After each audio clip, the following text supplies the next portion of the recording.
पाक पतन पुलिस का समाज दुश्मन अनासर के खिलाफ क्रैकडाउन, संगीन मुकदमात में मतलूब 60 इश्तिहारी मुजरमान को गिरफ्तार कर लिया। इश्तिहारियों को पकड़ना जो है ये हमारी अव्वलीन तरजीह है, क्योंकि यही लोग जो हैं वो बार बार जो है वो जुर्म करते हैं और ख़ास तौर पर क्राइम अगेंस्ट प्रॉपर्टी के केसेस में।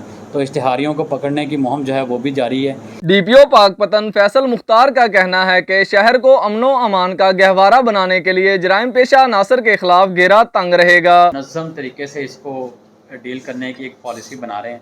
हमने जो फ्रेश जो है वो लिस्टें ना सिर्फ खुद भी बल्कि हमने अपने जो इंटेलिजेंस एजेंसीज़ हैं उनसे भी इसके ऊपर इनपुट ले रहे हैं। तो इंशाल्लाह ताला ये ऑर्गेनाइज़ क्राइम जो है ना, इसके ख़िलाफ़ हम हमारे जो डीएसपी ऑर्गेनाइज़ क्राइम है उनको इसकी टास्किंग जो है वो दे दी गई है।